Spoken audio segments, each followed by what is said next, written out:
your system. Public health officials say anyone who feels okay should still wear a mask because they could have the virus without knowing it and spread it. Gary Baumgarten, Fox News. China has designated parts of Hebei province near Beijing as a coronavirus high danger zone after several new cases were found. I'm Jack Callahan. This is Fox News.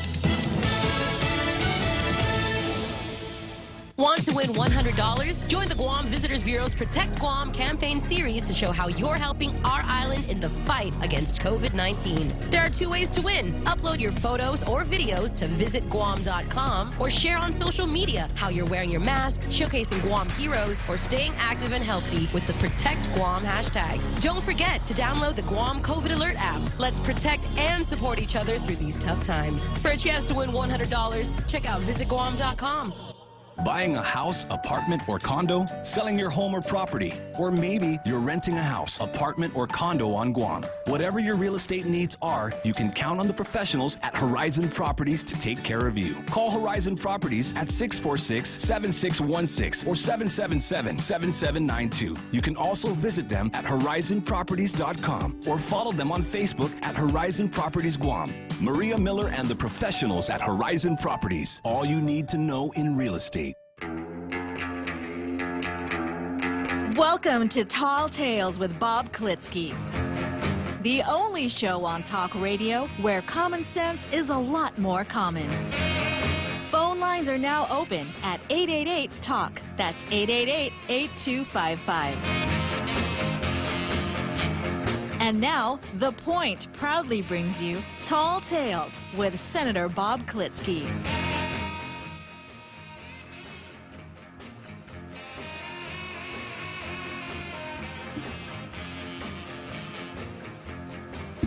A well-regulated militia being necessary to the security of a free state. A right of the people to keep and bear arms shall not be infringed. Words to live by. That's how we start the show. That's the way I start the show every day. Just a friendly reminder that this is a Constitution-oriented conservative Tall Tales talk show that would encourage each and every one of you to call in at 888-TALK and express your point of view. And even if you're wrong, it's okay, because I'm pretty tolerant here. Very seldom that we encounter a regular tailgater who is wrong about anything because they're so well informed, but whatever. Okay, let's start out with Demi Ikotny.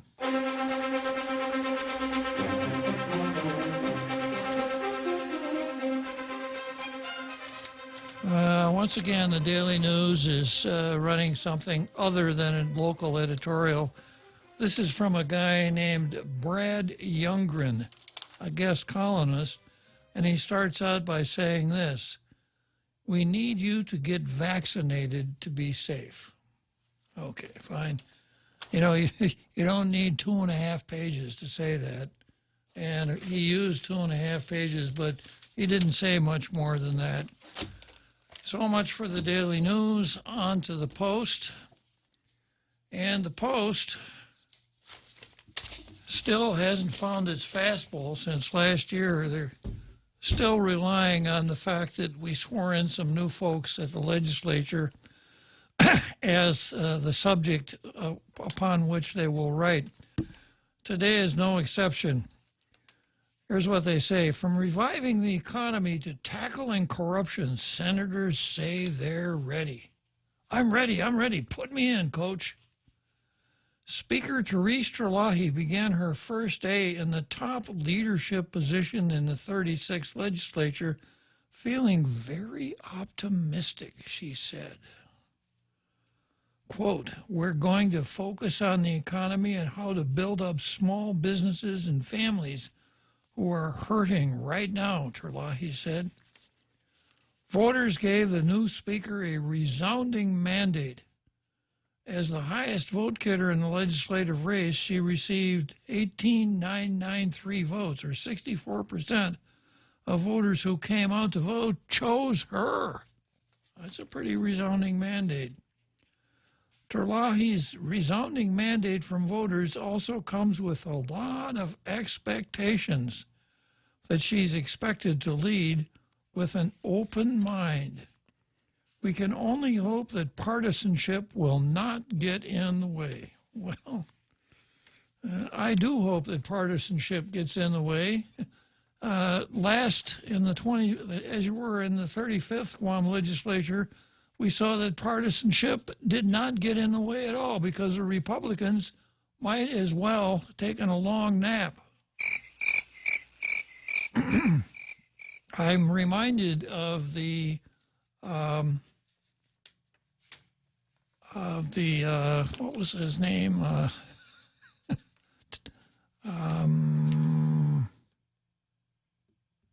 Taggarty. Yeah, how could I forget that? Daryl Taggarty. I don't believe it. He had us Taggarty. And Daryl Taggarty said the legislature to function right must be like a pair of scissors, two sharp blades cutting against one another. And I couldn't agree more. The fact that you have discussion, disagreement, etc., is how you produce good legislation. But the Post says we can only hope that partisanship will not get in the way.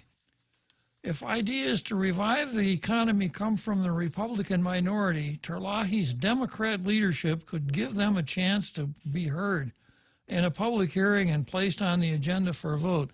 Well, when I get into the card, you'll see that this may not be very likely for reasons I started to explain yesterday.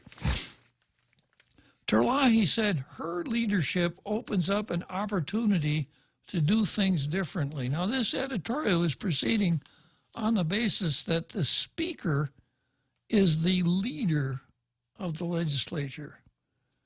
When you come right down to it, the Speaker is the presiding officer of the legislature. The Speaker sits on the dais, has a gavel, bangs a gavel, entertains motions, etc. But whether or not the Speaker is a leader depends on more than the title of just being called the leader. I've seen legislatures where the leadership of the legislature was not the Speaker, and I've seen the other too. Terlahi says, I welcome all ideas and suggestions. That is an encouraging comment and one we should remember. The old game of sitting on proposed laws just because they came from the party that isn't the majority has to stop. Of course, the party that wasn't the majority was pretty good at sitting on ideas itself. It didn't need any help from the majority. Yeah, the old game of sitting on proposed laws just because they came from the party that isn't the majority has to stop. That's one thing Terlahi can channel her optimism towards. Vice Speaker Tina Munya Barnes said she will push for free renewals of business licenses and push for the development of Guam as a transshipment hub, taking advantage of Guam as part of America at the doorstep of Asia. Republican Senator James Moylan, the minority leader, says he has a whole briefcase full of woke legislation that he plans to introduce. He also submitted legislation to reduce the business privilege tax, but unlike last time around, he would do it immediately and not wait for the 1st of November. He wants to raise a small business tax exemption under the Dave Santos Act and put a moratorium on higher tax for properties that are worth $1 million or more. If Moylan can work out a bipartisan agreement on these issues, these ideas can give the local economy a boost. They also can give the majority the opportunity of saying Moylan wants to reduce taxes, thereby cutting the government's budget, thereby necessitating layoffs. So if you want to see government employees out on the street back Jim Moylan's plan. Now, the editorial goes on to say, we do need to hear more details about newly elected officials' efforts to create more jobs and restore the incomes of those who lost so much in this pandemic through layoffs, furloughs, paycheck reductions, and business slowdowns. Along with the focus on the economy, returning Senator Joanne Brown has a very focused goal as a senator. She would like to ensure the government of Guam is held accountable and that senators serve as a check and balance to what the administration does. That's going to put her out on the outs with one of the parties, the Republicans. Here's a quote from Brown. I first ran for the legislature 26 years ago and served 6 terms. I came back and I ran because I was very dissatisfied with the previous leadership in the 35th, Brown said, speaking of the prior set of senatorial leaders. In addition to addressing the challenges Guam residents are facing as a result of this pandemic and economic fallout, Brown said, I'm very concerned about government corruption. It's one of the main reasons that I ran on my agenda. I also want to see a higher degree of accountability in our government and transparency. That while we often talk about it, we don't actually see it and have it in practice. An acknowledgement of the issues that need to be addressed is a good way for new senators to start. Now we will keep watching and hoping they will keep their word. Yeah, well, it's an editorial and it's local. Okay, so let's go from there straight to the card. And as usual, I have the program notes, which you could take a peek at if you went to junglewatch.info. If you want to watch the show again or you miss it in the regular time, junglewatch.info runs the video every night, not long after I finish and head for home. You got the program notes there and the card. You can also post a comment on Jungle Watch. Well, here's the program notes for today. Discussion on the Chamorro Land Trust Corporation and 2 valuable pieces of realty continue. That's where we left off yesterday. Therese Terlahi wound up as Speaker, but is Tina still Regent? More on the story re the Rules Committee and the 4th branch of government. The feds are attempting to overrule Judge Gatewood on her SSI decision. I picked that up under the feds versus SSI. And then the New York Times has canceled noted columnist Andrew Sullivan in the name of political correctness and a couple of other items that have been on the card for quite a while that I never seem to get to. Well, let's start out with the CLTC versus Realty.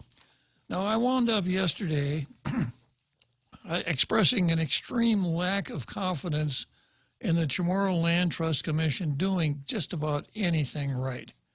The last couple of years was scandal after scandal, the way the Chamorro Land Trust Commission handled the real property that it is supposed to be managing.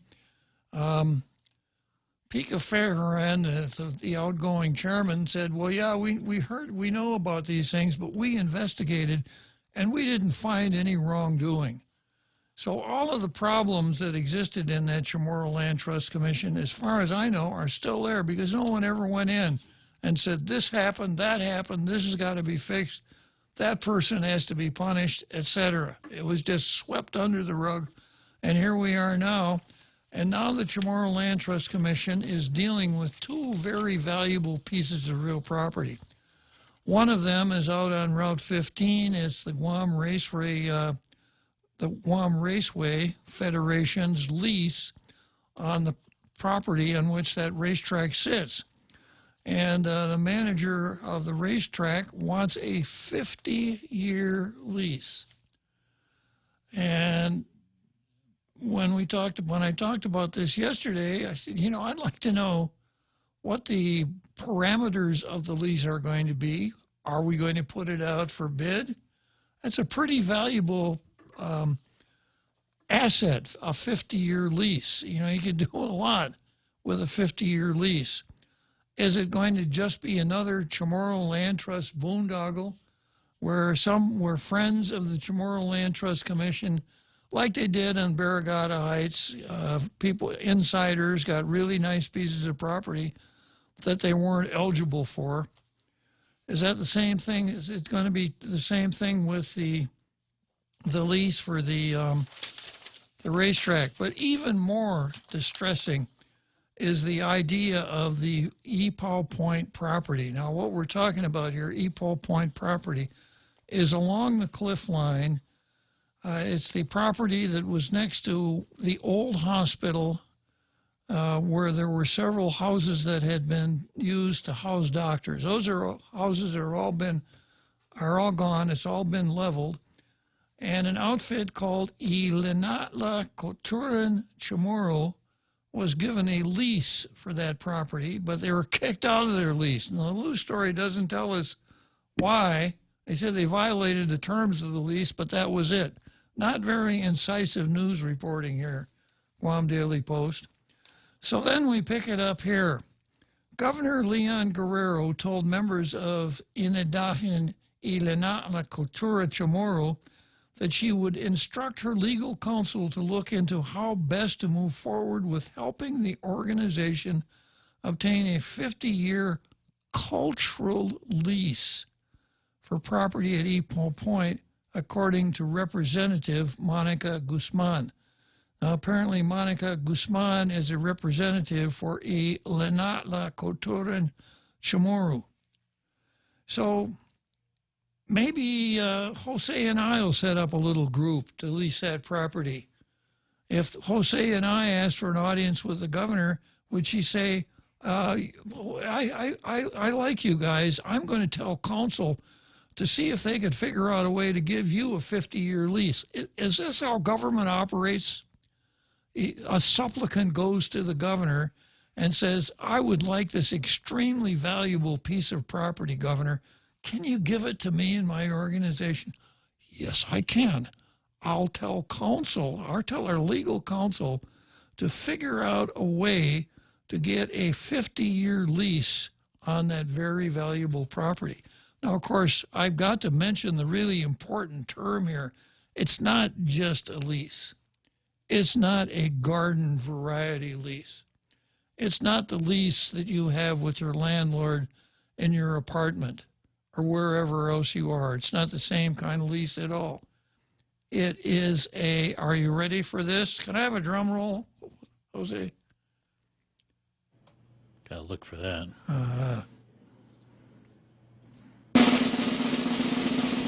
It is a cultural lease. Yeah. A 50, the governor told Monica that she told council to find the best way to move forward with helping the organization obtain a 50-year cultural lease for property at Epaw Point. Now, I got out my Black's Dictionary. Black's Dictionary is literally about this thick. I mean, it is a big book. And I found lease in there. I even found culture, but I couldn't find the term cultural lease. I'm not sure that I know.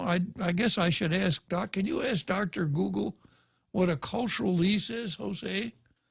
Because I'll have to admit that in my 45 years here as a lawyer, I don't think I've ever dealt with a cultural lease before. But the governor told Monica Guzman that she would instruct her legal counsel to look into how best to move forward with helping the organization obtain a 50-year cultural lease for property at Epaw Point, according to Representative Monica Guzman. Did you find anything, Jose? Not, the only thing I can think of here is, no. Even Dr. Google doesn't know what a cultural lease is. No, but they suggested cultural leave Or cultural lens. Makes a lot of, kind of tells you about what we're looking for. They don't want to talk about it either. No, yeah. So, but I suspect that what we're doing here is we're dealing with political correctness. Because if you use the magic word, oh, it's about the culture. Oh, okay. Let me see if I can find the keys to the treasury for you. Okay, the article goes on to say, we also have legal counsel that recently got on board that will assist us. We know that that property has been designated by law as a site for a Chamorro cultural center, and we just want to work closely with the commission because I think we both look forward and have the same goals in mind, Guzman told the members of the Chamorro Land Trust Commission during a meeting on December 28, 2020. Now, the end of this article reads like this. Inidahin Ilanatla Kotur and Chamorro used to hold a license to use the property that was terminated by the previous CLTC board for non-compliance with specific conditions. The cultural organization has been able to access the Epaul Point property at the direction of the director, Guzman said, which allowed the organization to acquire grants. So they had a license to use the property. They didn't comply with it, but the director had given him a break. He's letting them use it anyhow. This is not good government, folks. This is not the way a good government operates.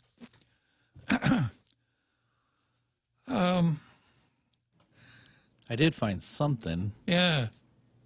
Chapter 1 of Department of Land Management, Article 5, leasing of government land. But I don't see the term cultural lease anywhere.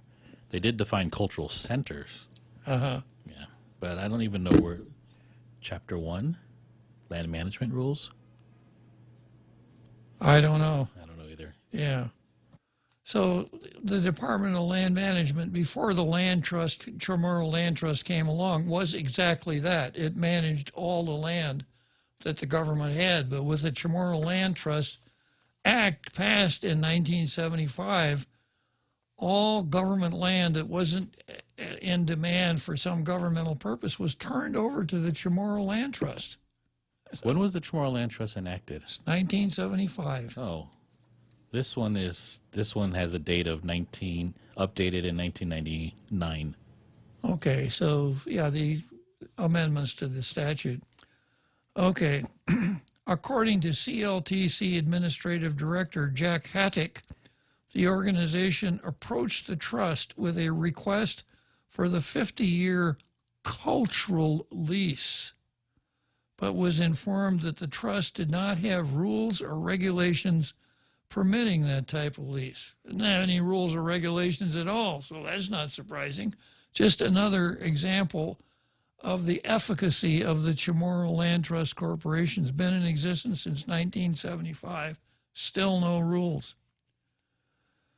The parties discussed options which included the parties. Now, that would be Jack Hattick and the Slanatla gang, which including seeking legislation authorizing the trust to enter into cultural leases. I would certainly be not in favor of that. Legislation specifically leasing the EPAW property to the organization or working with the Department of Land Management, which is the only agency authorized to enter into cultural leases, Hattick said during the CLTC meeting. While Guzman told commissioners that the organization is in receipt of grants that will, in part, help update a strategic plan for the use of the property, Hattick pointed out that the Epaul Point property is one of the most valuable properties under the commission's belt. I have an idea. Why not lease that property to a hotel or something related to tourism in that area of the island, and so that it could generate millions of dollars instead of turning it over to Monica Guzman's gang that had a license and flubbed it. going on with this article. So the concern will be also that not only making sure they get, so the concern will also be not only making sure they get a lease or a license, they being this Lanatla outfit, all in the name of impartiality and fairness. What would be a benefit to the trust? That's a radical idea, that leases should be beneficial for the land trust. Haddock said, that's something that the commission should really look at. Whoa!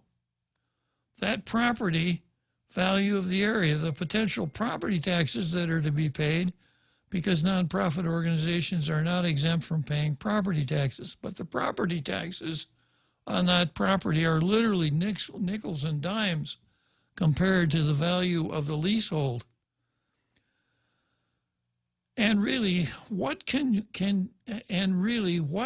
do in kind, because here's the key line in this whole argument. This whole article.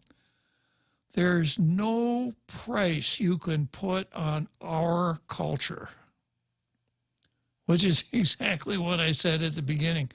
Mention the magic word, culture. Oh, you want this valuable piece of property for nothing? Okay, you had a license and you flubbed that, but we'll let you go up there and use it anyhow.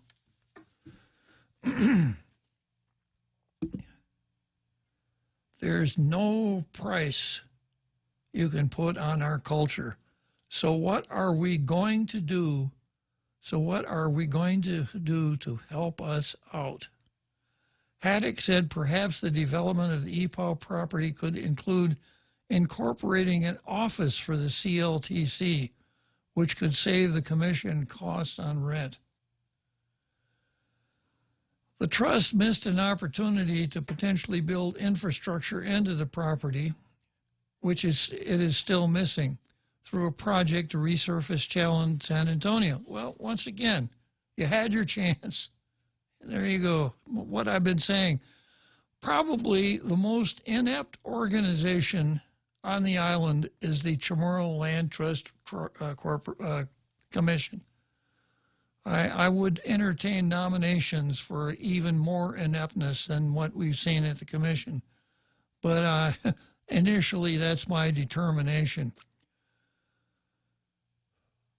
But now we have a new year, a new opportunity to re-examine the area to see what partnerships we can get out of it, but to make sure the trust gets its fair share of the value of the property. And that's the first sentence in the whole article that made any sense.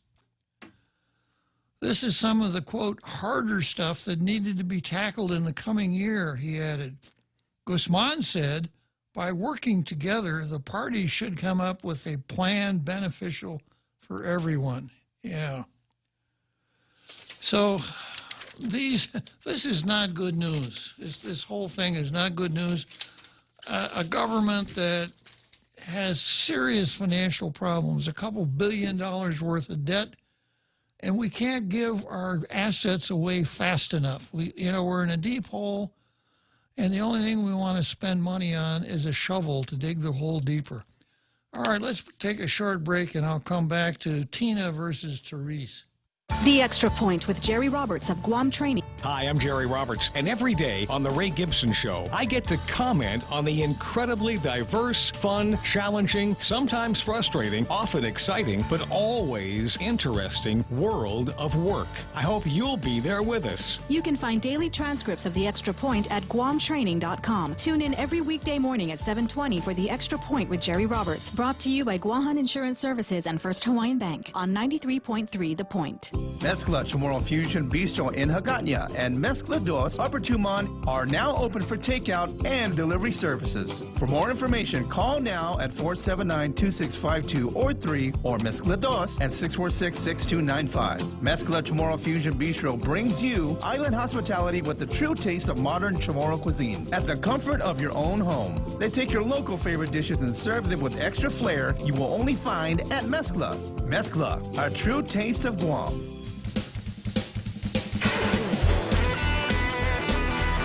And now, Now, back to Tall Tales with Bob Klitzkie, the one radio show politicians don't want you to listen to. Call now, 888-TALK. That's 888-8255. All right, so here we are. Next item on the card is Tina versus Therese. This is the second time this item has been on the card. And you'll recall yesterday that Therese Terlahi was elected Speaker of the 36th Guam Legislature. But I wonder if, even though Therese is the Speaker, does Tina Rose Munya Barnes still hold the position of Regent? Is she still going to be the one who's kind of calling the shots? Because as I explained at the beginning of the program during Zemi Ikotny, the Speaker presides over the legislature and is the titular head of the branch, is always given a certain amount of homage in any cookie-pushing event, etc. But the Speaker's ability to lead the legislature depends on more than just the title of the position. I've seen some speakers who were not leaders. I've seen some legislatures led by people who were not the Speaker. So the fact that Therese was elected Speaker doesn't necessarily mean she's going to be the leader, especially when you look at some of the collateral events. The chairman of the Rules Committee is Tina Rose Munya Barnes. The Rules Committee is where all of the power in the legislature. The Rules Committee determines who gets hired, who gets paid how much, what we're going to fix, what we're not going to fix, what we're going to buy, what we're not going to buy. And the Rules Committee also decides what bills are going to go on the session agenda and what bills are not going to go on the session agenda. And that's Tina's committee. So I hypothesized yesterday that Therese Terlahi may have made something of a deal with some of the Republicans, because I mentioned the simple mathematics of the situation. It takes 8 to elect a Speaker. 7 Republicans and Therese make 8.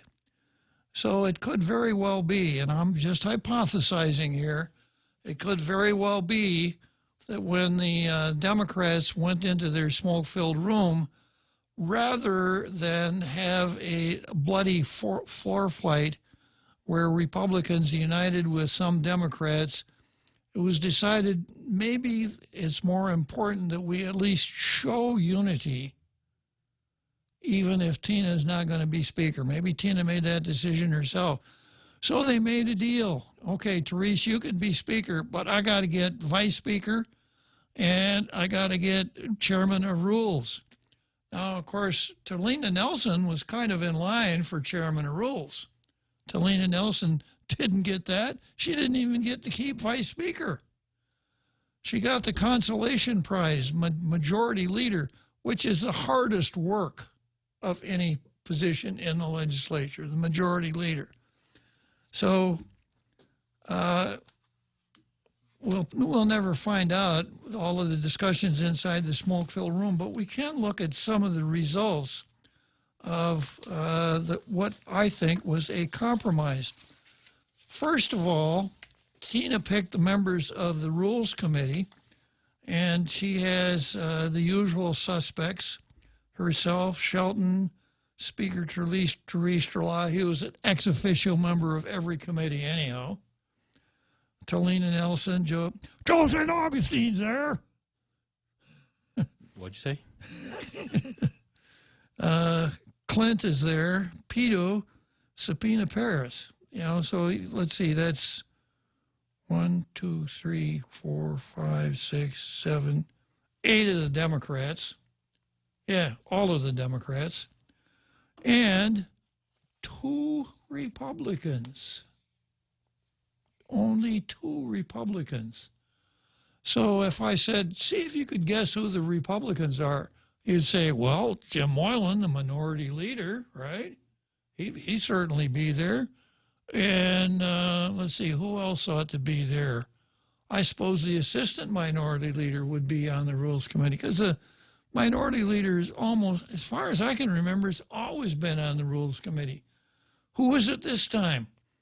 Only two Republicans, Senator Mary Camacho Torres, who is arguably a Republican, but you'll remember during the end of the 35th, Tello, the minority leader at the time, made an announcement as to the Republican majority, and she listed 4 names. She pointedly did not mention Mary Camacho's name, suggesting that Mary Camacho was not a participant in the minority caucus for one reason or another. And then the other one is Frank Blas Jr. Yeah. Neither of those two seem to be staunch standard bearers of the Republican flag. So, once again, this is my speculation. The Democrats said, let's pick Torres and Blas. They won't be any trouble. In other words, they aren't going to pound on the table and say, set my people's bills free. They're not going to do that. They'll just go along with the majority of the Rules Committee, and that'll be that. Now, I could be wrong on that. That's just idle speculation on my part. But the fact that the minority leader is not on the Rules Committee, I think, is a classic Sherlock Holmes and the Silver Blades. It's not who Tina put on the Rules Committee, Jose, it's who she didn't. Who she didn't put on the Rules Committee. So that's pretty telling, I think. And then an announcement was made as to the staff, the civilians in the legislature. There are some very good jobs occupied by people who, the caretakers of the buildings, the ones that bring in the hay and carry out the horse droppings and make sure there's a fire in the wintertime and those kinds of folks, the staff of the legislature. So you got Agnes Cruz, the chief financial officer of the legislature, who was there even in the 27th Guam legislature. Yeah. And someone who's very good at her job. I could understand why she's there. And then we have the protocol facilities manager, Joe R. San Augustine, who I think used to be the executive director of the legislature. So something of a demotion for Mr. San Augustine. And then the big one. In the program notes, I mentioned the fourth branch of government. So the fourth branch of government, we have the executive branch, the legislative branch, the judicial branch, and the Carlo branch. Well, the Carlo branch had been over at Adelup working on pithy comments to make in response to remarks from the Republicans. Carlo Branch will now be serving as the executive director of the legislature. Now, you remember he was there before, and then, I'm not even going to speculate on this, but he went to the governor's office, and now he's back at the legislature. And so this branch has his roots in government. Yeah. Just when you think he's going to leave. Leave? You've got, so Branch served as a chief policy analyst for Tom Atta, Benjamin Cruz, and Senator Tina Munya Barnes. So I have this mental image of Carlo Branch being brought back to the legislature so that he, if necessary, he can spend some time whispering in Tina's ear, giving her good political advice, because the executive director of the legislature, really, it's not a political position. He's the guy that makes sure that the power bill gets paid and the checks get out on time and, all that stuff, kind of running the business end of the legislature. And as a general principle, the executive director doesn't have much of a political posture at all. But this is Carlo Branch. And when he was the executive director before, he was kind of like the spokesman for the legislature. And I don't think it'll be that much different this time around. So he goes from policy director to director of the executive director of the legislature. Yeah. That's some liaison there. Yeah, yeah. So, once again, Tina, chairman of rules. We'll get a couple of accommodating Republicans. We don't need the minority leader on the Rules Committee. And I'm going to hire back Carlo Branch to be the executive director because he and I, are compatible, et cetera. So, and what are we just in the second day of the legislature? And we're beginning to see what the regency actually means.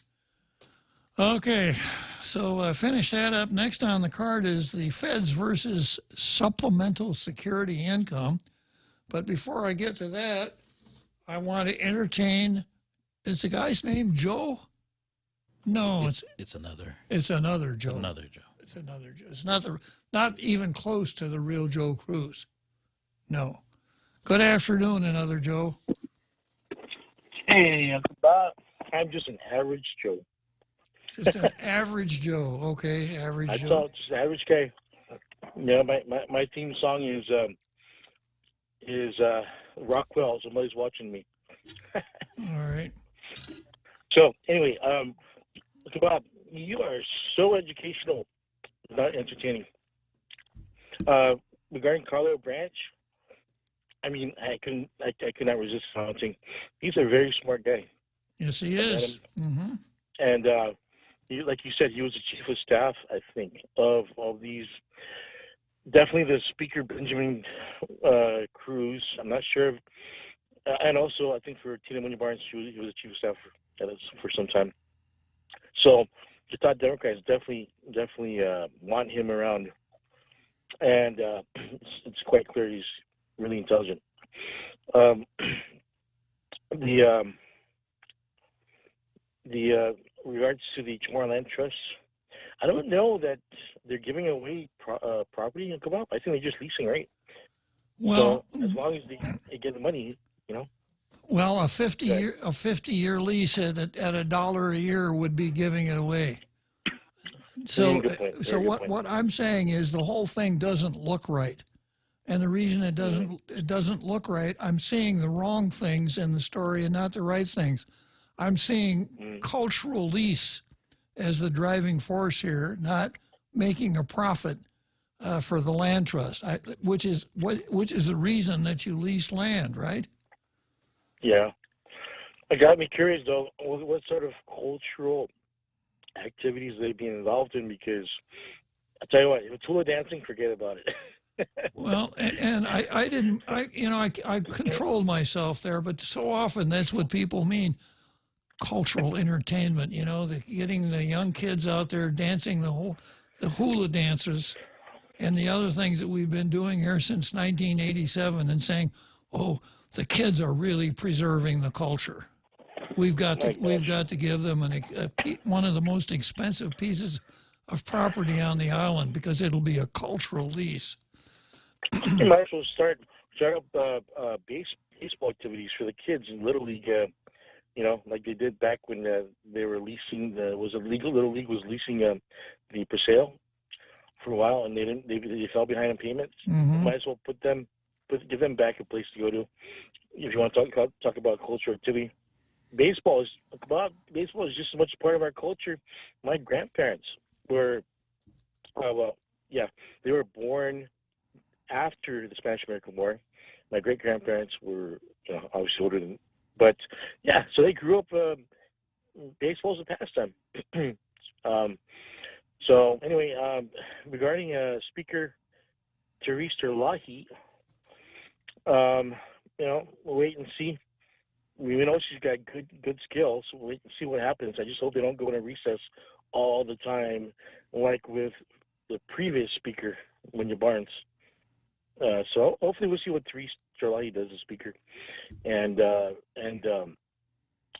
Tina Winya Barnes obviously is in league with the administration, the governor, I think. So she's pretty much close to her. So, I mean, our governors, like, how many governors have we had that are, like, worth $1 billion, like $1 billion or $2? I might be off, but I don't think it's that much off. I think her net worth, her business worth is, what, in the billions?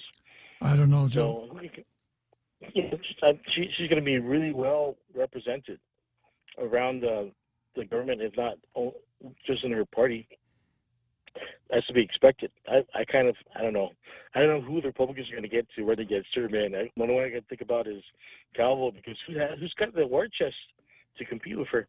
At the very, you can say, okay, well, we'll try anyone who's willing to give their good, their best shot. But I mean, what can you say about that? I mean, and pretty soon they should be talking about it pretty soon.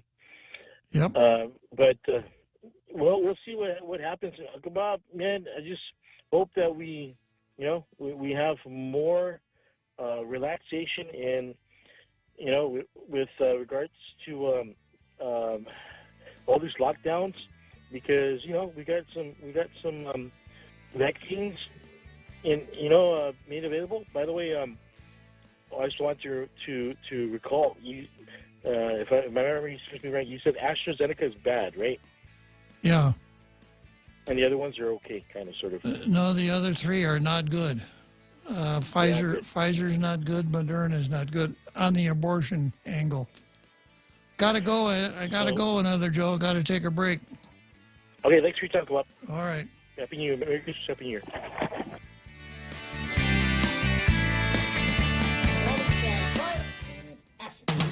The Ray Gibson Show, starring Senator Mana Silva Tyron as the news anchor. I'm Mana Silva Tyron, and I'll have your local news every morning. Life moves pretty fast, so stay with us to stay informed right here on The Point. Also starring Jerry Roberts as the Better Business Training Guru. Get out there and do something good today, like listen to us Monday through Friday, 6 to 10 a.m., where we go extra for you. Produced by the real Joe Cruz. And your warm and intelligent host, Ray Gibson. It's the Gibson Stream of Consciousness. All the players and all the games with cameos and calls from the most interesting people like you. We'll see and hear you right here on your talk radio superstation. This is The Point. The Ray Gibson Show was filmed before a live Facebook audience. Want to win $100? Join the Guam Visitors Bureau's Protect Guam campaign series to show how you're helping our island in the fight against COVID-19. There are 2 ways to win. Upload your photos or videos to visitguam.com or share on social media how you're wearing your mask, showcasing Guam heroes, or staying active and healthy with the Protect Guam hashtag. Don't forget to download the Guam COVID Alert app. Let's protect and support each other through these tough times. For a chance to win $100, check out visitguam.com. Tall Tales with Bob Klitzkie is brought to you by Mezcla. Mezcla Chamorro Fusion Bistro and Mezcla Dos are open for takeout and delivery services. More details, call the Hagåtña location at 479-2652 or Mezcla Dos Upper Tumon at 646-6295. Get your Mezcla fix at the comfort of your home.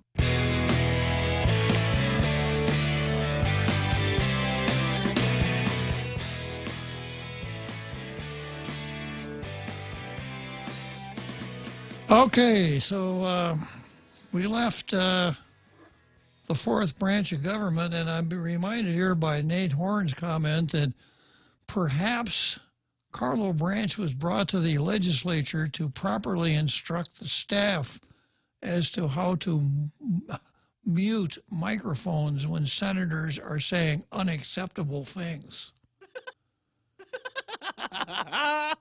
And as a secondary duty to write up apologetic notes for having done the muting.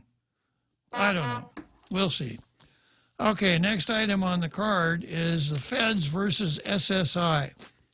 SSI stands for Supplemental Security Income. Right now, people living on Guam are not statutorily entitled to supplemental security income. This is what supplemental security income is. It's a program that notwithstanding the term Social Security, is operated by the Social Security Administration, but it is not a pay-in type program. In other words, you don't have to pay anything in, any kind of FICA tax, to be eligible for supplemental security income. There is another kind of disability insurance called Social Security disability, which serves to confuse everyone. And the amount, if you have a disability, the amount of payment you get for Social Security disability depends on how much money you've paid into FICA taxes. Supplemental security income is a pure ex gratia payment. It's welfare. There's no means test. There's no pay-in requirement, etc. But it'll provide as much as, I think, over $700 for the right kind of disability. Supplemental security income was put into place in the state something like 40 years ago in the 50 states, but it was never put in place in the territories. And it's been a source of a certain amount of grousing from time to time. Well, it's not fair. Folks in the states get it and we don't get it. A suit in Puerto Rico not too long ago resulted in the district court in Puerto Rico saying that the not paying SSI to folks living in Puerto Rico was discriminatory, unconstitutional, and could not stand. Rodney Jacob, a crackerjack lawyer here on Guam, brought suit, a similar suit. Rodney had ideal plaintiffs for his suit. He represented identical twins named Schaller, Schaller, twin females, each of whom had the same disability. They lived in Pennsylvania. They both received SSI. When one of the twins decided she'd move back to Guam, she lost her SSI. So here, when you're looking for equal protection violations, you're looking at two people who are two groups are similarly situated and treated differently by the government. Well, you couldn't find two better plaintiffs than these two. So Francis Gatewood, our local district court judge, ruled in favor of Ms. Schaller in a suit here, Katrina Schaller, and along the same lines as Puerto Rico, the United States government has appealed both cases. The Puerto Rican case to the First Circuit Court of Appeals in Boston, which is where appeals from Puerto Rico lie, and the District Court of Guam opinion to the Ninth Circuit, which is where our appeals apply. So here's an article that ran in the Daily News on this particular subject. Providing cash assistance to Guam's elderly people with disabilities could cause inflation here, according to the Justice Department, which argued it therefore is reasonable for Congress to deny supplemental security income benefits to U.S. citizens living on Guam.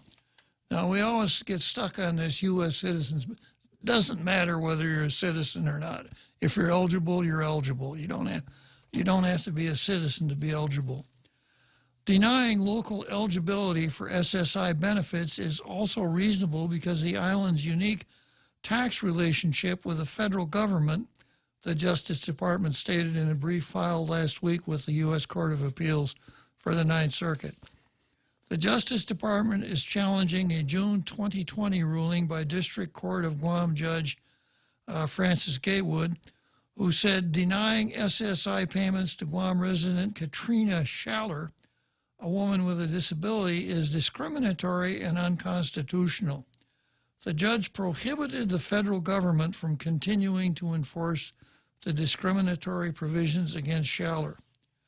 Schaller sued the Social Security Administration in December 2018, challenging the inability of Guam residents to receive support payments under the SSI program. Congress excluded residents of Puerto Rico, Guam, and the Virgin Islands from the program. Okay, I need a break anyhow. Let's take a break for the halftime show, and we'll come back to Social Security income.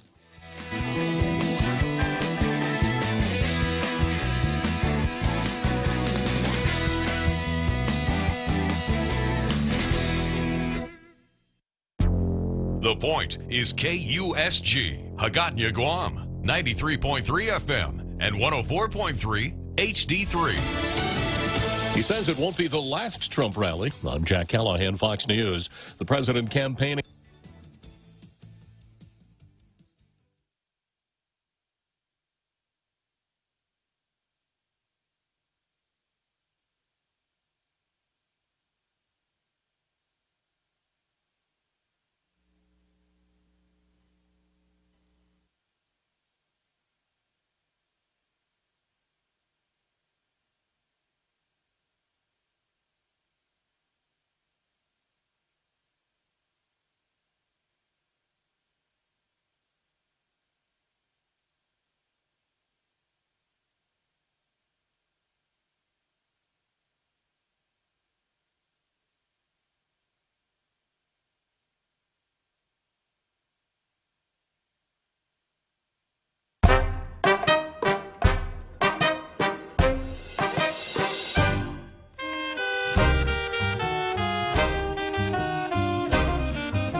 Representative Clyburn overlooking the fact that Democrats challenged Electoral College results the last 3 times Republicans were elected president. America is listening to Fox News.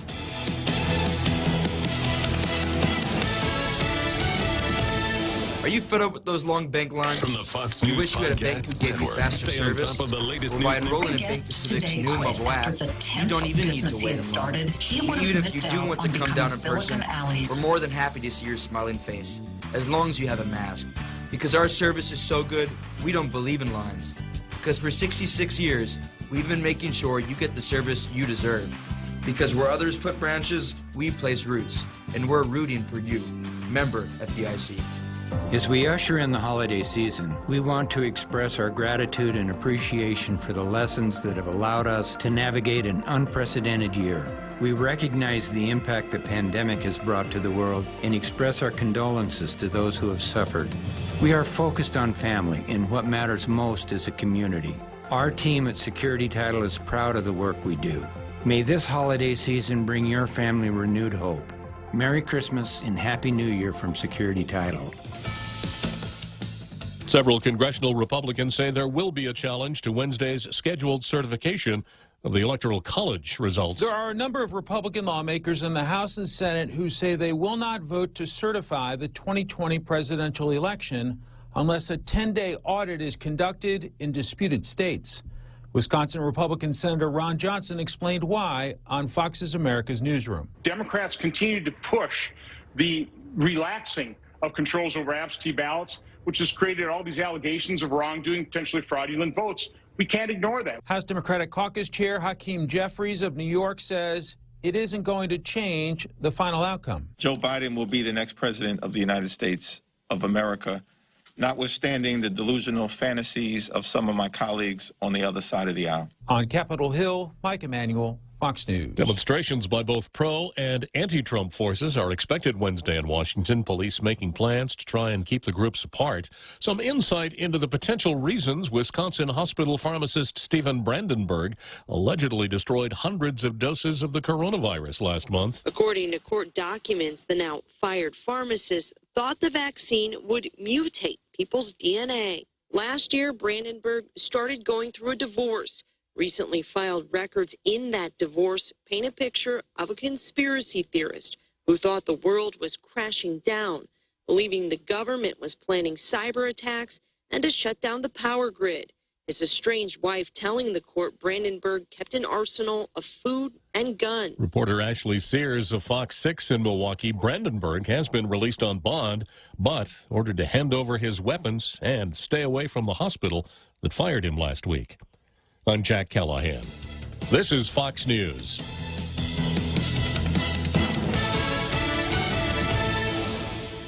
Rolling sound, quiet, and action. The Ray Gibson Show, starring Senator Mona Silva Tyron as the news anchor. I'm Mona Silva Tyron, and I'll have your local news every morning. Life moves pretty fast, so stay with us to stay informed right here on The Point. Also starring Jerry Roberts as the Better Business Training Guru. Get out there and do something good today. Like listen to us, Monday through Friday, 6 to 10 a.m., where we go extra for you. Produced by the real Joe Cruz.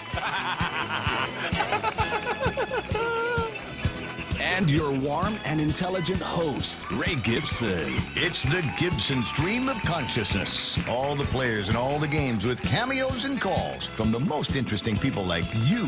We'll see and hear you right here on your talk radio superstation. This is The Point. The Ray Gibson Show was filmed before a live Facebook audience.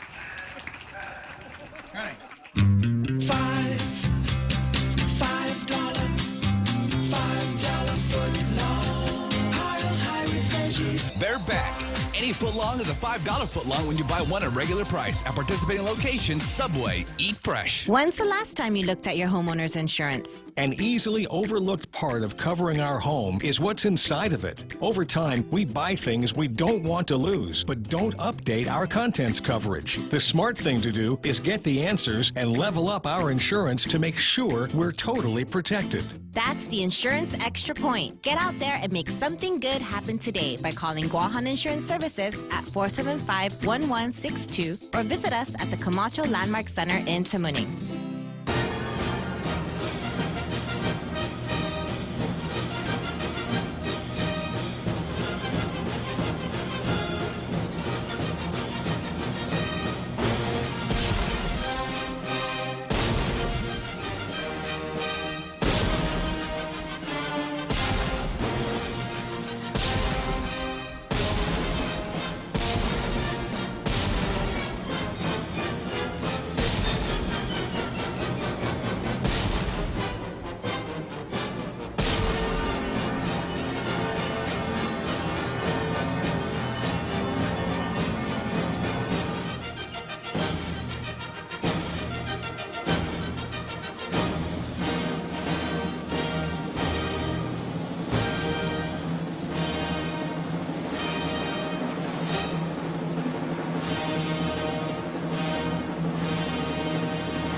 So here we are, second half of Tall Tales after another great halftime show coming to you at the middle of Tall Tales.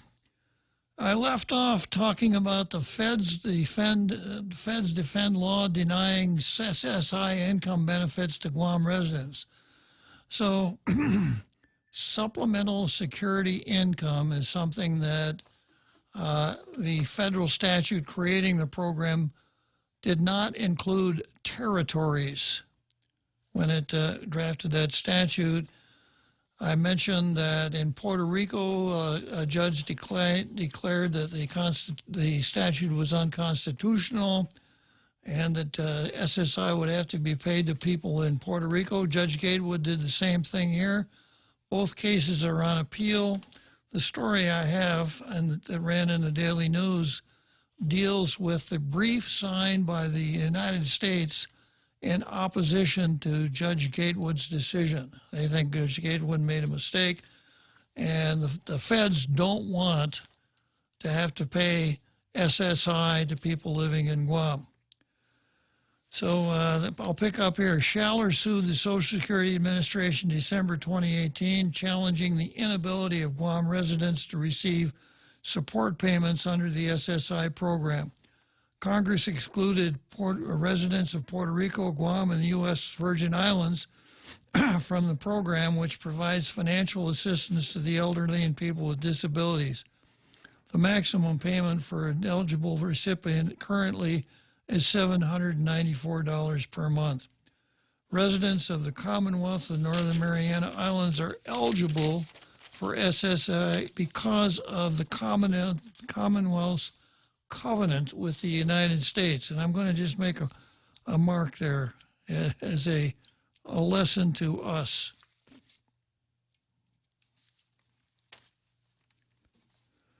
Shallert, who has a genetic disorder that affects muscle function and mental processing, started receiving SSI benefits in 2001 when she lived in Pennsylvania.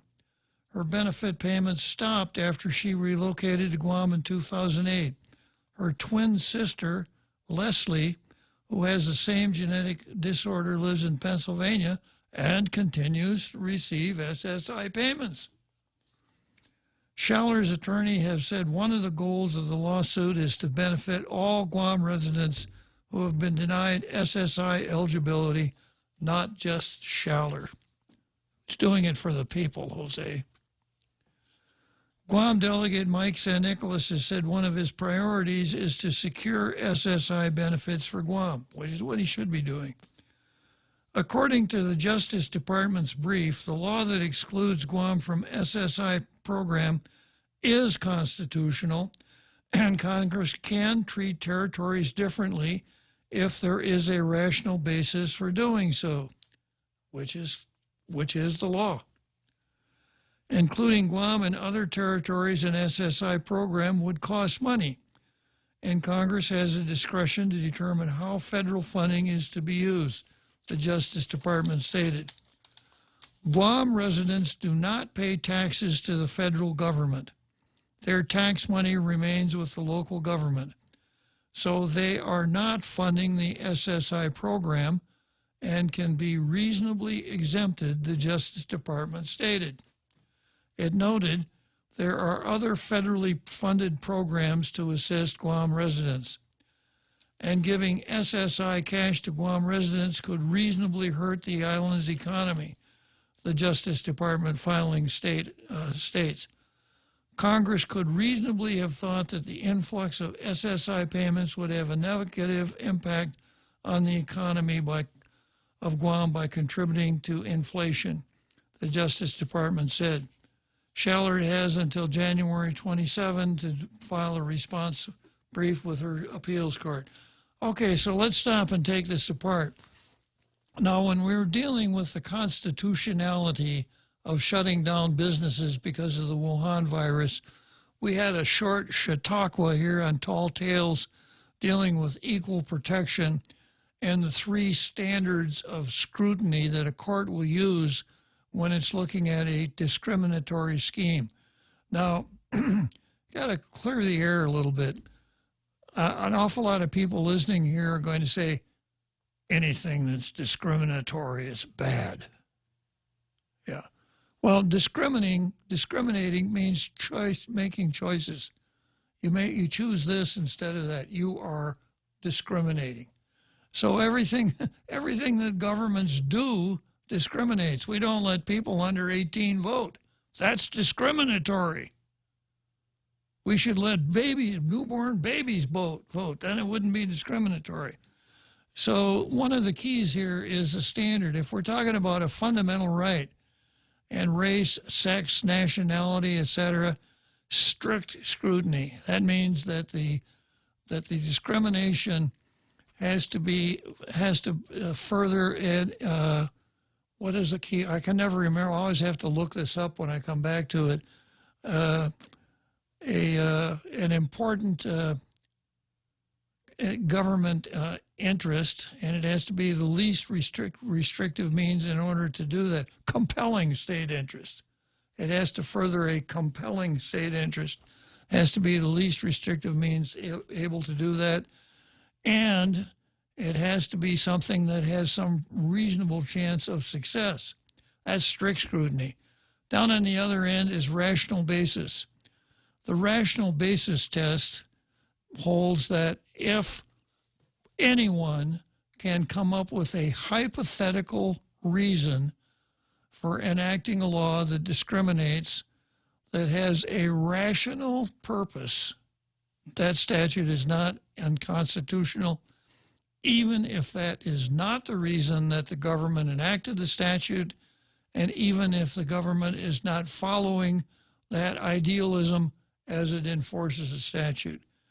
So the way I look at it, putting aside Puerto Rico for a second, Guam, you know, the fact that that people on Guam don't pay United States income tax passes the rational basis test.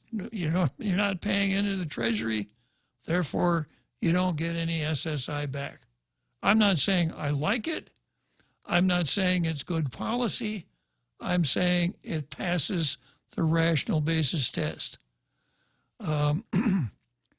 Puerto Rico, the judge in Puerto Rico, when he overturned the law concerning Puerto Rico, did it on at least this one basis, and that is that people in Puerto Rico do contribute to the federal treasury. And the way the Puerto Rican tax system is set up is this. You pay income tax, you pay taxes to Puerto Rico on your Puerto Rican source income. You pay taxes to the IRS if you are a federal employee or if you have mainland source income. You know, like you have a mutual fund in the mainland that pays you dividends or something like that. And there were some figures that people at Puerto Rico actually contributed more to the federal treasury than a couple of the states. So that was sufficient reason there for that judge, I think, to overturn that one. Also, the discrimination amongst the territories is raised as an issue because if you live in the CNMI and you're eligible, you can receive supplemental security income. And the reason is that when the CNMI cut their deal with the United States with their covenant, that was one of the items in the covenant. You got to pay us SSI. We don't have that. So when you have an inequality that constitutes discrimination, the question is always, do you level up or level down? Well, one way to do it is say, yeah, paying the SSI to the Northern Marianas is wrong. We're going to stop it tomorrow. That wouldn't be very popular. But I made this note here about the CNMI folks in the CNMI being eligible for SSI and we're not, because it takes us back to what I keep saying over and over again. All this talk about separatism is, I'm not going to use the word nonsense, but it's pretty close to it. A small island in a large ocean with an extremely good relationship with what I hold to be the greatest country in the world is not something to be dealt away with simply because a group of vocal people want to play grievance politics and talk in terms of, well, you know, we never had a chance for self-determination. I've been through all that so many times. What I would suggest for the destiny of the territory of Guam is this, that we embrace our position in the American empire and do everything that we can to improve our lot in the American empire. And this SSI is a classic example. If our politicians, and some of them, not all of them, the ones who are arch separatists, would take the time to read the covenant and say, hey, we ought to try to get that same provision for our government, we probably could. On the basis of, hey, you gave it to the CNMI, why can't we have it? So SSI, the 903 Commission, a couple of other things in the covenant are the kinds of things we should be fighting for. We should be fighting we should be asking that our district court judge be a lifetime appointment, like the judges in the 50 states and in Puerto Rico. So that's what we could be doing. We could be embracing our position in the American empire and attempting to enhance it instead of getting wound up on this actual of separation from the United States. Okay, that's about all I have to say about supplemental security income. I notice I have a call here from Dr. Tom Poole. Tom, I haven't talked to you since last year. Yes, sir. Yes, sir. Thank you. I agree completely with your main points there, but I just wanted to let you know that I got a letter from the Social Security Administration a couple of weeks ago that appears to be full of really bad news, and that, of course, most of my career was spent, outside of Guam, and so I had, worked and was earning or paying into Social Security for most of my life. But they informed me, they said, it looks like that at some point in the future, you're going to start getting a government of Guam pension. And we consider that a windfall. And so we're going to reduce your Social Security by up to 90%, depending on a bunch of factors. So they want me to give them all of my information, that sort of thing. And, well, that was really a bucket of ice water. I paid all of that in all of those years, and now they're going to take it all away. Have you ever heard of that? I had not. I'm pretty familiar with it, Tom. It's the government pension offset. And you pretty well got the facts down that your annuity is given the size of your government Guam annuity, your pension is reduced in proportionate amount unless you had something called substantial income.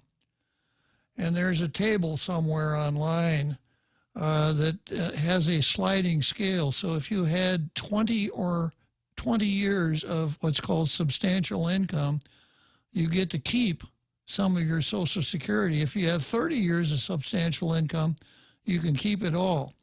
Substantial income is defined as years where you paid FICA tax.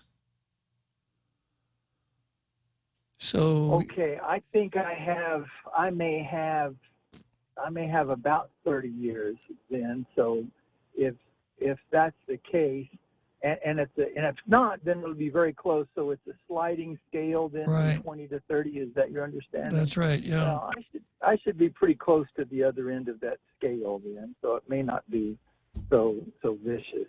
Because you paid FICA during the entire time you were in the Army, correct?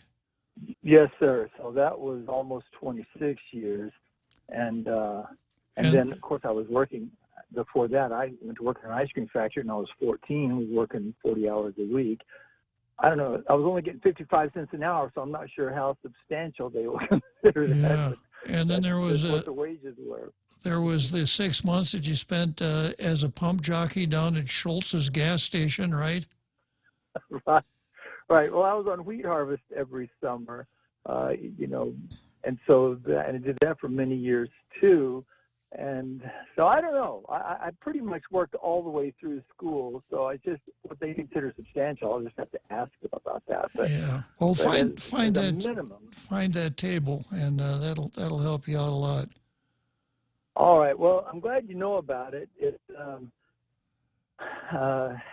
That it doesn't seem particularly fair to me. I don't know why it would have to be that way. But is there something I'm not understanding? Does it seem fair to you?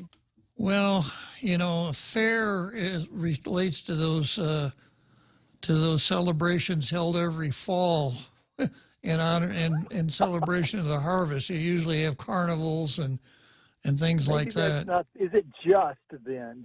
How about that? No, that's a little better. It's definitely discriminatory. Yeah, absolutely. I'm okay with the discriminatory stuff. So here's the thing that people don't understand. There is a tax system called Federal Income Contributions Act, FICA. And everyone who works for wages has to pay FICA up to, I think the ceiling is now around 150 grand. After that, you don't have to pay FICA. If you're self-employed, you have to pay a self-employment tax. These are exactly what they sound like. They are taxes. So it's very possible that a person could pay that tax until he died and never draw a nickel's worth of annuity, because the annuity is a separate program that pays money out. And the amount of money that's paid out depends on a few things like your age and how much of that tax you paid. But if you started out paying the max in, from the time you were 21 and you died when you were 61 and a half, you never got anything out of it. So that doesn't seem fair either. People, the government would sell it to you. Well, you have this retirement program, but it's not really. It's the privilege of paying this tax for which you may get a return and you may not. The whole system is not designed around fairness. It is a welfare program that taxes everybody to pay into the pot. Well, I saw an article not long ago, and it showed a listing of all of the promises that had been made relative to Social Security when the program was first initiated, and how many of those promises had since been broken, and it was pretty sobering. Yeah. They had promised you'll never pay income tax on that, and we'll never use this money for any other purposes, and just all kinds of things. And they just sequentially just really violated all of them. Well, that's the way it goes with taxes. The one of the strongest powers the national government has is the power to tax. You could even hang something like Obamacare on the word tax, and it'll fly. Oh, that's true. Well, Judge, thanks very much for the clarification. I'm grateful. While I got you on the line, can I ask you a couple questions about animals, Doc? Yes, sir. I sent you a little note about the theory about how dogs domesticated themselves. Yes, I responded to that. I'm not sure if you received my response. I did not. I'll have to look for that. Did you find any merit in the article at all? I did. I certainly did. I thought it was very good. There was the thing that sort of impressed me the most. Now, I thought, as you and I discussed, I still thought a lot of that was sort of based on some weak science, some conjecture and that sort of thing, which is understandable. I mean, trying to look back 40 and 50,000 years and make guesses. But the stuff that I thought was very well done and was very fascinating was the fact that they could tell through genetics that there had not been, as I expected, probably hundreds or perhaps thousands of domestications, but perhaps only one or two, that it didn't look like this had happened a lot. And I found that really surprising and fascinating, that and all of this, all of the different breeds and everything we have stemmed from very few domestications, maybe one or two domesticating events. So that was absolute news to me. Another thing that I thought was interesting was the study the Russians did with foxes, how they turned foxes into dogs. I agree. I thought that was interesting too. Yeah. Okay, I thought it was excellent. I have another question. I just saw this the other day, a newborn baby and a dog. And I know the dog very well. The dog knows me. We're really good friends. And ordinarily, when I walk into the room, the dog will roll over on his back and let me scratch his belly. He doesn't fear me, or I don't anger him or anything at all. But when the newborn baby was brought into the house, the dog kind of camped outside the bassinet. And when I got about 3 feet from the dog showed a lot of anger, started growling at me. Exactly. I've seen that same thing, and I think it's wonderful. I got bitten that way. In fact, it was a permanent injury. I got bitten on my toe right through the top of the nail and lost the nail, and it never came back right. And it was exactly as you said. It was just a little poodle, but that poodle was very protective of this child. And I've known this, my brother's dog. I've known this dog for years. She's crazy about me, but she became extremely protective over that child. So they do that. It's hardwired in them somehow. Not all of them, but I mean, very often you see that. Well, my hypothesis is that there perhaps is a scent that the dog detects that the newborn is given off, and the detection of that scent spurs the maternal, because it's a female dog, spurs the maternal instinct in the female dog. I guess that's as good as any theory, right? Well, perhaps I've seen this in male dogs too. I suspect it's more complex than that. It's obvious to me that dogs very much know the difference between children and adults, and that you'll see dogs that will just put up with fantastic patience from children that are doing things to them that they don't like, and they won't react aggressively, and they're just really, really patient with that sort of thing. So they clearly recognize that this is not an adult and doesn't have the same sense of control and all of that. So I really think that these dogs are more complex and more intuitive and more aware than we tend to give them credit for. Well, if I've said it once, I've said it several times, that man is the dog's best friend. Can be. Should be. Well, I better get back to work, Tom. It's been really fun talking about the dogs, but I got to go to the seventh inning stretch. Thanks for calling. Yes, sir. Thank you, Judge. Good day, sir. The Extra Point with Jerry Roberts of Guam Training. Hi, I'm Jerry Roberts, and every day on The Ray Gibson Show, I get to comment on the incredibly diverse, fun, challenging, sometimes frustrating, often exciting, but always interesting world of work. I hope you'll be there with us. You can find daily transcripts of The Extra Point at guamtraining.com. Tune in every weekday morning at 7:20 for The Extra Point with Jerry Roberts, brought to you by Guam Insurance Services and First Hawaiian Bank on 93.3 The Point. Contact tracing is key to containing COVID-19. That's why we're introducing the Guam COVID Alert app. According to Oxford University, for every 100 to 200 downloads of this app, 100 infections can be prevented and 1 life can be saved. Help save a life. Go to guamcovidalert.guam.gov or download the app from the App Store or Google Play now. Add your phone to the COVID fight. Help Guam stop COVID-19.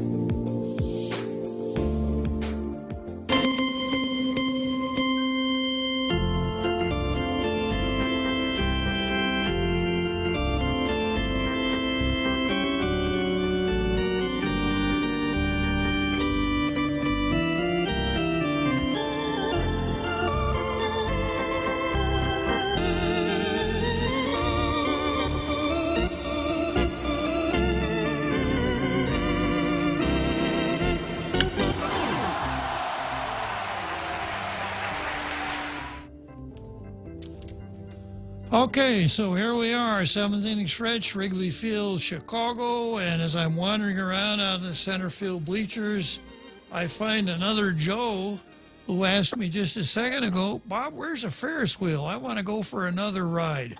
Right, another Joe?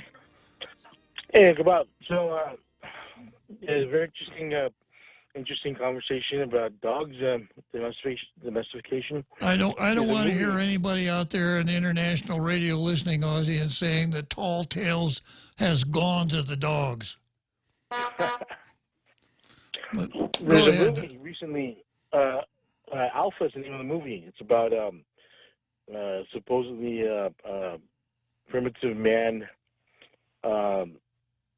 developing the initial relationship with a wolf. Therefore domestication.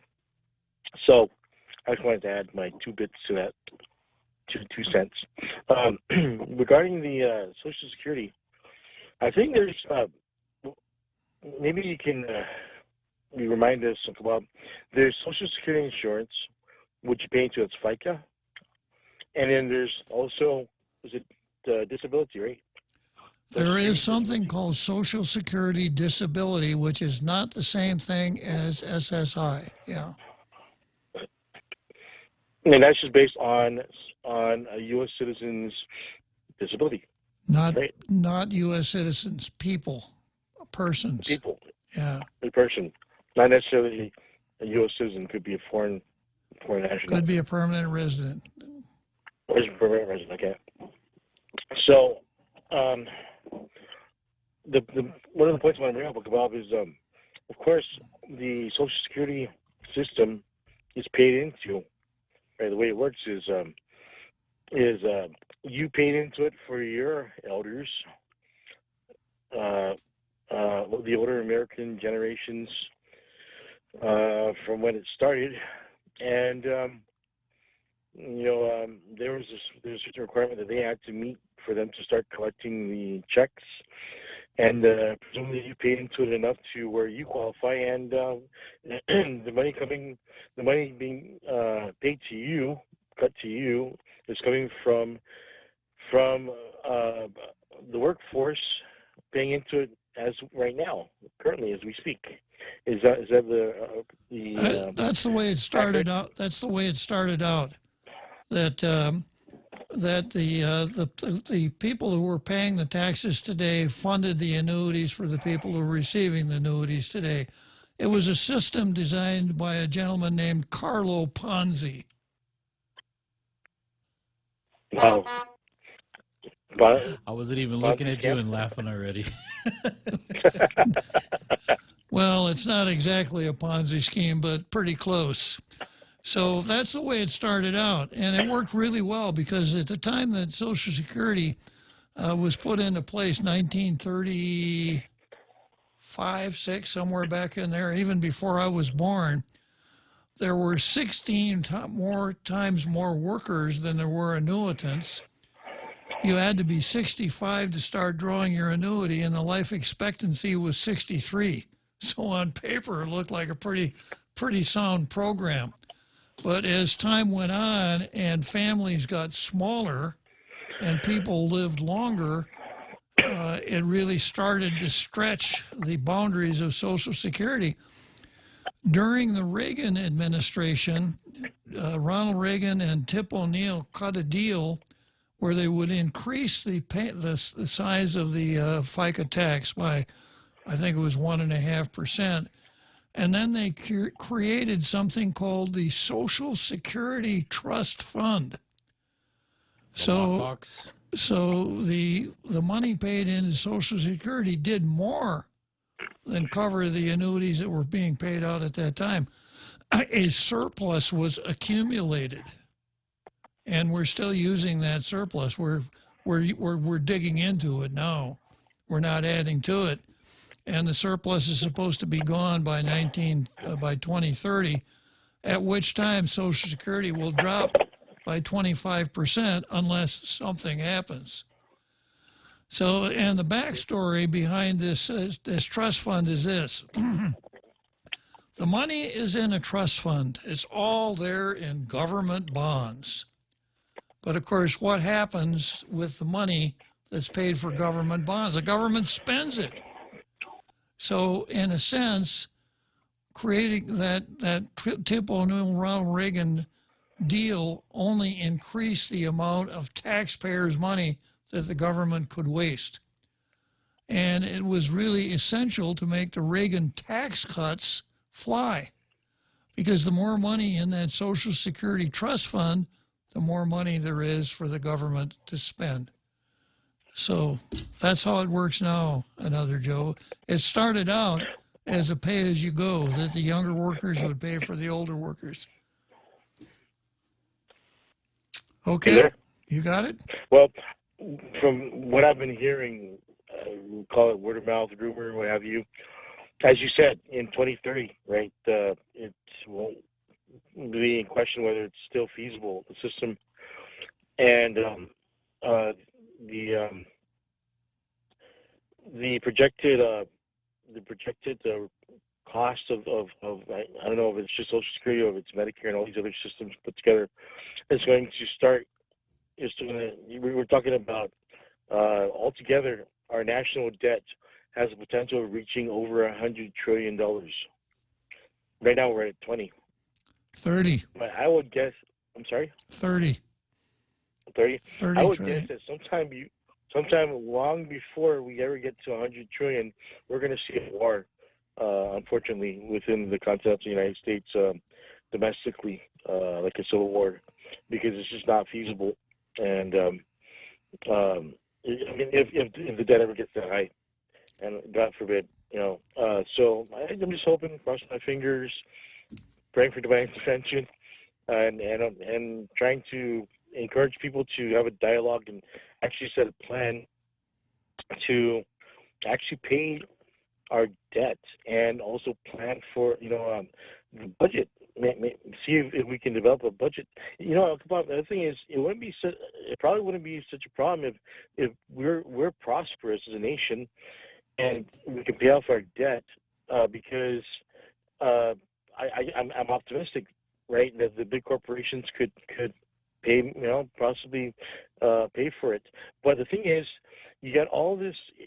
I don't know how to feel about this illegal migrating into the U.S. undocumented, and then also the issue of amnesty. I don't know if amnesty makes it better because they become more documented and they can pay more taxes, and it's not under the table. I don't know if it makes it better, and I don't know in regards to financially.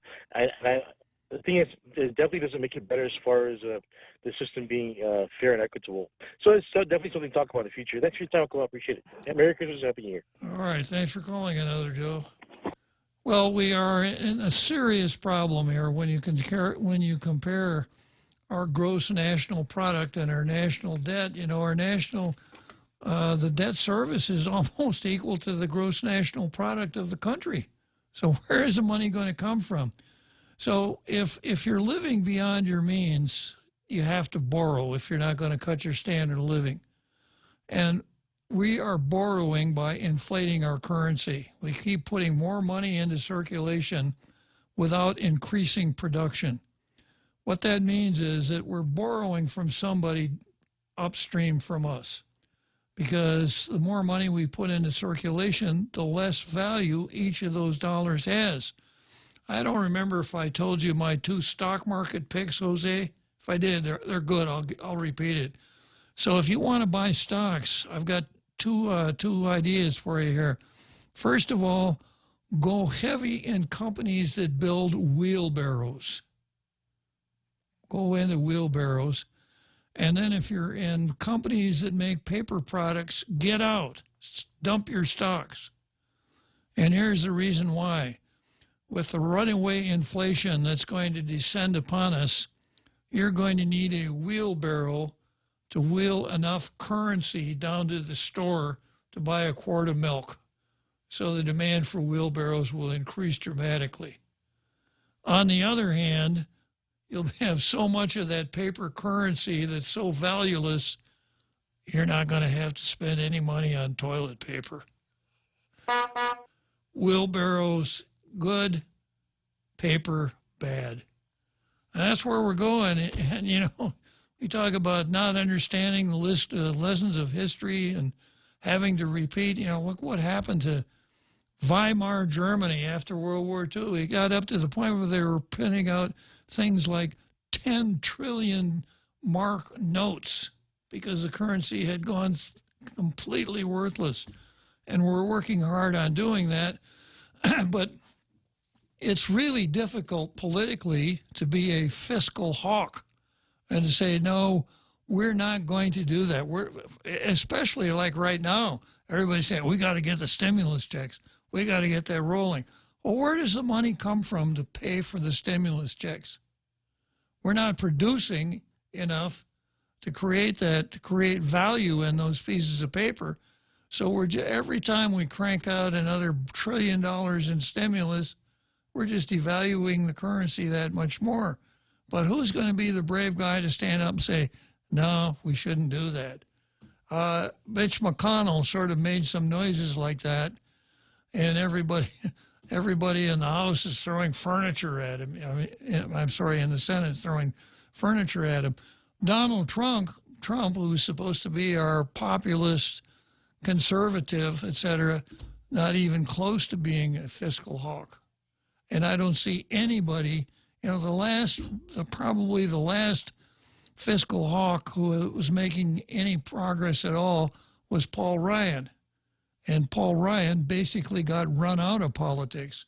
He made some really bad decisions, so he's probably got nobody to blame but himself, but he's the end of it. There's nobody else who's going to say, it's nice, it's a nice idea, but we can't afford it, we shouldn't do it.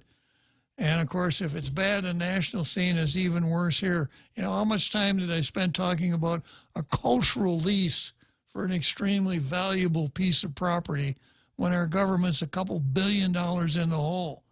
Instead of selling that cultural property and making some money, and we got to, what price, as Jack Haddock said, you can't put a price on our culture.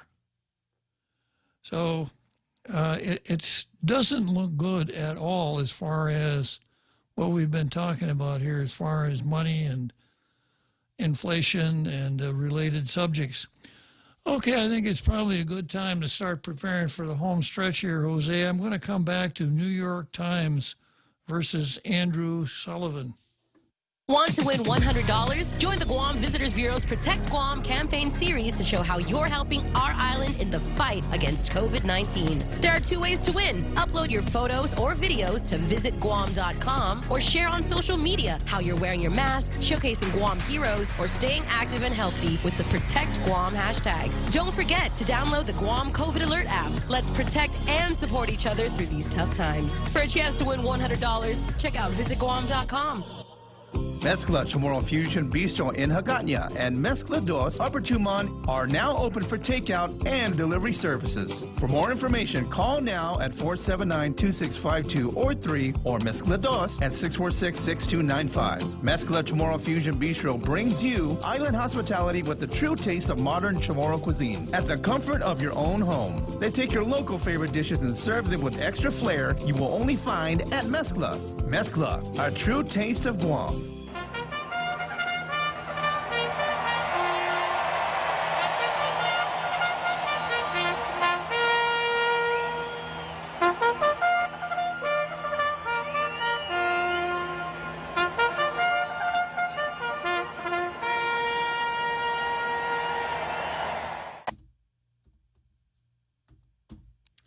So here we are back from on the home stretch, Churchill Downs, Louisville, Kentucky. The last lap of Tall Tales for today. I got about 14 more minutes of Tall Tales, and it'll be all over for another day. I have an article here from a website called The Spectator, good conservative website, and the title of it is My Run-In with the New York Times by Andrew Sullivan. So if I see anything that looks like a run-in with the New York Times, I'm going to be on it like a duck on a June bug. I have no respect for the New York Times at all. It used to be, you know, at one time the New York Times really stood for something, for objective reporting and investigative reporting and interesting editorial, but it has now become a newsletter for the Democrat Party and is playing the game of progressiving everybody else. So the short title on this article is, "This is where we are now. A reporter is in fear of being canceled if he doesn't cancel someone else." It's never a good sign when you're watching a scene of street terror and yet another gut-churning YouTube video and find yourself thinking, hang on a minute, that's around the corner from my apartment. But there's now an infamous video from last week where a mob of enraged millennials with their fists pumped in the air surrounded a lone young woman sitting outside a Washington restaurant where I often eat. Like a scene from the Cultural Revolution, the crowd demanded she shout certain slogans and raised her clenched fist in solidarity, or be damned as a racist. Most of her fellow diners took the path of least resistance. She wouldn't. So here's this lady sitting in a restaurant by herself, And this gang comes up and they tell him, you've got to hold up a clenched fist and say, I don't know what, but probably Black Lives Matter or Breonna Taylor or white silence is violence or something like that. And she says, no, I'm not going to do that. Why should I?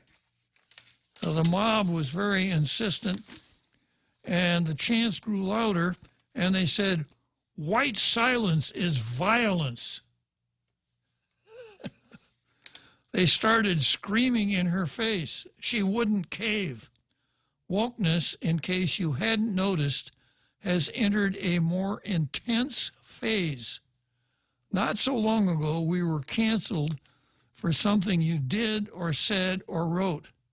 Now you're canceled just for saying absolutely nothing at all. And I keep coming back to this. We've been really fortunate here on Guam that this stuff hasn't invaded us, and I'm going to do the best that I can to keep it out. That's why I keep coming back to Mariana Leon Guerrero and Tom Shea and that ridiculous show they put on Skinner Plaza where they all knelt in support of Black Lives Matter. Now that we know that Black Lives Matter is just a terrorist group, it's time they came forward and said, hey, that was not a good idea. Now that we know, we wouldn't do that again. But they had their moment of fame, their 15 minutes of fame. They got their names and pictures in the paper. They got the virtue signal, and we haven't heard any more about it. But here we are in the mainland. And I've seen other instances of this where people are sitting on outdoor dining, and the mob comes in and picks up a lady's wine glass and starts drinking from it. Wokeness, in case you haven't noticed, has entered a more intense phase. Not so long ago, you were canceled for something you did or said or wrote. Now you're canceled for saying absolutely nothing at all. That's Andrew Sullivan. Andrew Sullivan said, I had a much milder experience of this during the past week when the New York Times decided to run a profile of me. The hook was that I was forced to leave New York Magazine last month. Now, New York Magazine has no connection with New York Times, although I think they're cut out of the same cloth. They're both far left.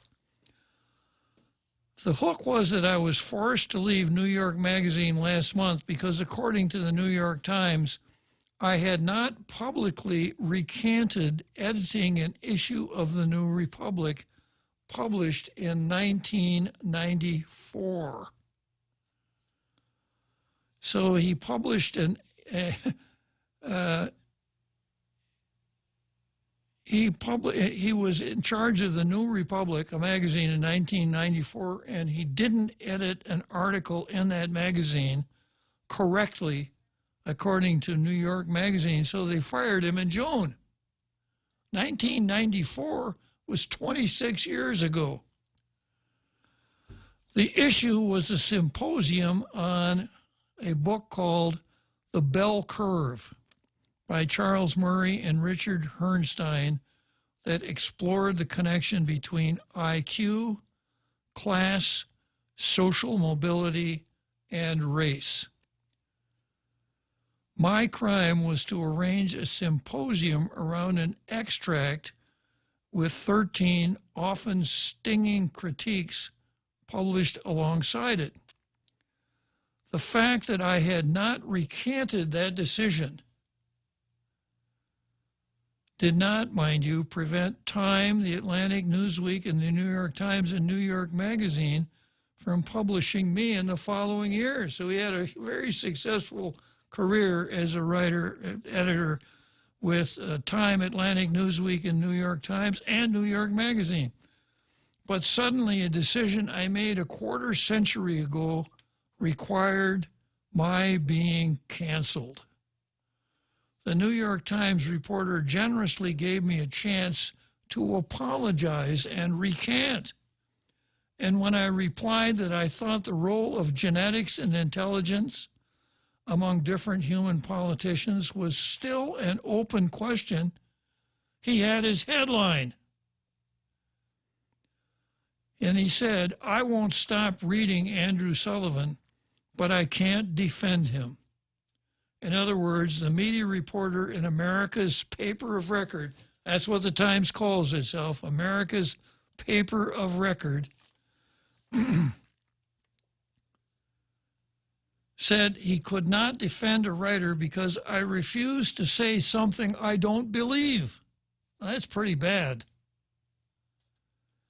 He said this while arguing that I was one of the most influential journalists of the last 3 decades. To be fair to him, he would have had no future at New York Times if he had not called me an indefensible racist. And the New York Times guy himself would have been canceled. His silence on that would have been as unacceptable to his woke bosses as my refusal to recant. But this is where we are now. A reporter is in fear of being canceled if he doesn't cancel someone else. This is America returning to its roots. As in one of the more, let's see here.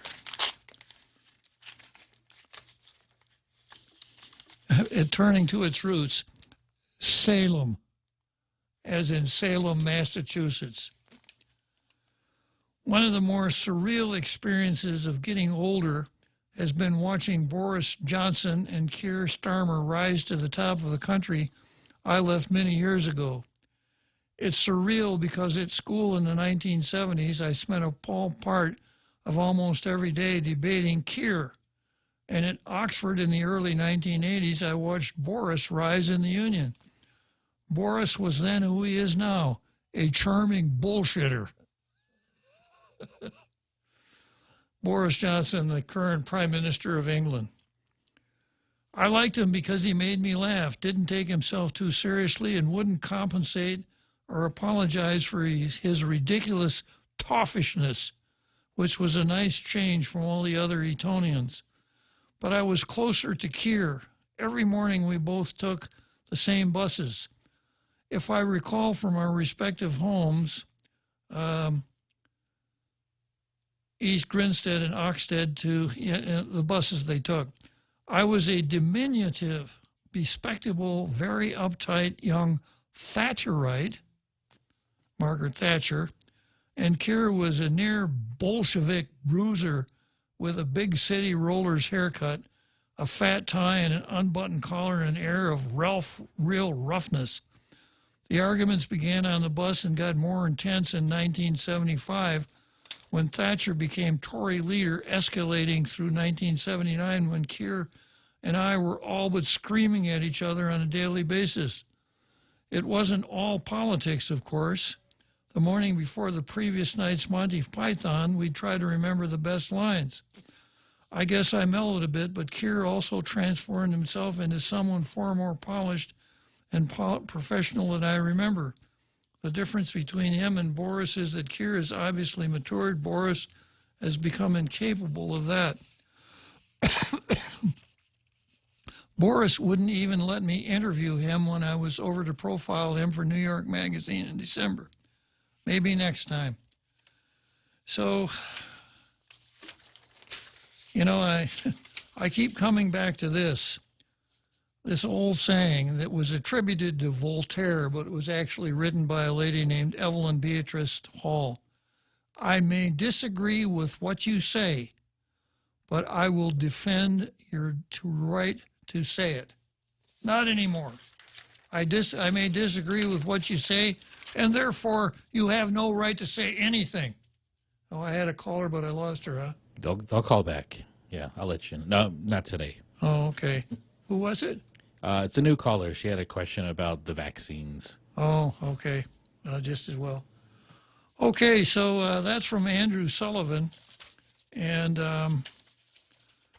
he was born in 1963. He's a British-American author, editor, blogger, a political commentator, a former editor of the New Republic, the author of 6 books, etc. And because when this book called The Bell Curve, which is a controversial book, and one of the things that the book says is that you can detect differences in intelligence amongst races.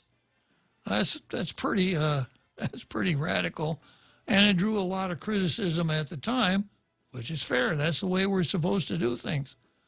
We take things out, and we, in a sense, argue about them, but not anymore. We have to cancel people that talk about things that are not woke. I'm not woke. I don't ever intend to be woke. See you tomorrow. The Point is KUSG, Hagåtña, Guam, 93.3 FM and 104.3 HD3. Election day arrives in Georgia. I'm Jack Callahan, Fox News. The polls open in 4 hours from now in the 2 Senate runoff elections that will determine control of the U.S. Senate after a final day of campaigning yesterday. President-elect Joe Biden and President Trump both rallied for their Senate candidates. If you vote for John and the Reverend, that's what you're going to get. Decent, honorable men. While President Trump was there to fire up his base to turn out to vote, he's still fighting with Georgia officials over his own loss in November. The Democrats are trying to steal the White House. You cannot let them. You just can't let them steal the U.S. Senate. Politicians cannot assert, take, or seize power. Power is given, granted by the American people alone. In Georgia, early ballots are not counted until Election Day, and there have already been more than 3 million early votes cast. Fox's Lauren Blanchard. Security in Washington